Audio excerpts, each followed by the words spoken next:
10th और 12th class के students के लिए बहुत ही इंपॉर्टेंट अपडेट सीबीएसई की तरफ से आई है। सीबीएसई ने क्लास 10 और क्लास 12 के स्टूडेंट के लिए एलओसी का नोटिफिकेशन आज रिलीज कर दिया।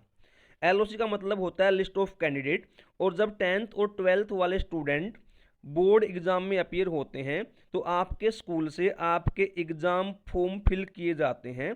एग्जाम फॉर्म फिल करने की प्रोसेस को ही submission of list of candidate यानी सबमिशन ऑफ एलओसी कहा जाता है।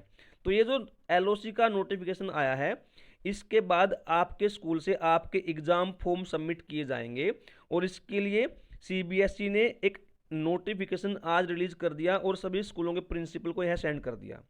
ये जो नोटिफिकेशन आया है यह रेगुलर स्टूडेंट के लिए है, प्राइवेट स्टूडेंट के लिए नोटिफिकेशन अलग से आएगा। उसकी वीडियो भी आपको इस चैनल पर मिल जाएगी, इसलिए प्राइवेट कैंडिडेट अभी वेट करें। अभी जो रेगुलर स्टूडेंट है, मतलब जो स्कूल में पढ़ रहे हैं, उन्हें ही एलओसी सबमिट करनी है। जिन बच्चों का सेकेंड टाइम कंपार्टमेंट आ गया है उनका नोटिफिकेशन बाद में आएगा।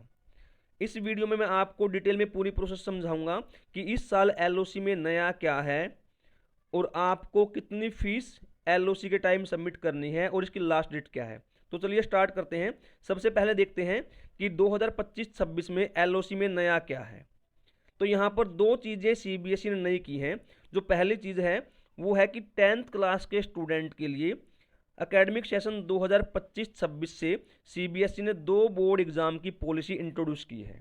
तो 10th वाले बच्चे ध्यान से सुन लें, इस साल आपको 2 बार बोर्ड एग्जाम में बैठने का मौका सीबीएसई देगी। जो पहले बोर्ड एग्जाम है वो मिड फरवरी में स्टार्ट हो जाएंगे, और जो दूसरे बोर्ड एग्जाम है वो मई 2026 में होंगे। पहली बार जो बोर्ड एग्जाम फरवरी 2026 में होंगे उसमें बैठना मैंडेटरी है, मतलब ज़रूरी है। अगर कोई स्टूडेंट पहली बार होने वाले बोर्ड एग्जाम में अपीयर नहीं होता है तो उसको सेकंड टाइम जो बोर्ड एग्जाम होंगे उसमें बैठने का मौका नहीं दिया जाएगा। तो ये इन्फॉर्मेशन सभी स्टूडेंट के साथ शेयर कर दें। जो भी 10th क्लास के स्टूडेंट हैं, अगर उन्हें सेकंड टाइम वाले बोर्ड एग्जाम में अपीयर होना है तो पहली बार के बोर्ड एग्जाम की एलओसी उनके लिए मैंडेटरी है।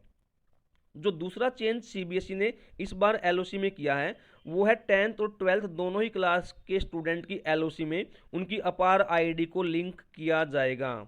इसलिए सभी स्टूडेंट अपनी अपनी अपार आईडी अगर अभी तक नहीं बनी है तो बनवा लें, क्योंकि सीबीएसई ने यहाँ पर इंस्ट्रक्शन में लिख दिया है कि जो इंडियन स्कूल हैं उनके लिए अपार आईडी जरूरी कर दी गई है।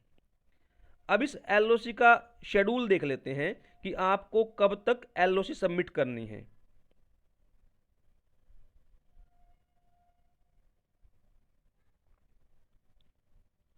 सीबीएसई की तरफ से इसका कंप्लीट शेड्यूल शेयर कर दिया गया है। अगर आपको एलओसी सबमिट करनी है तो बिना किसी लेट फीस के सभी स्कूल 29 अगस्त 2025 से 30 सितंबर 2025 तक एलओसी सबमिट कर सकते हैं।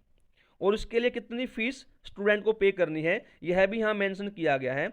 जो इंडियन स्टूडेंट है, मतलब जो स्कूल इंडिया में सिचुएटेड हैं, वहाँ पर 10th और 12th क्लास के सभी स्टूडेंट को 1600 रुपये 5 सब्जेक्ट के लिए फीस पे करनी होगी।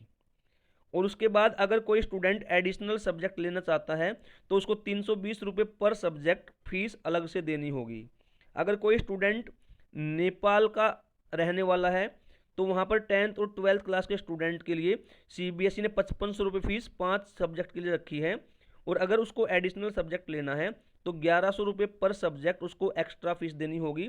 और नेपाल के अलावा बाकी देशों में जो स्टूडेंट हैं उन्हें 5 सब्जेक्ट के लिए 11,000 रुपये फीस पर कैंडिडेट पे करनी है।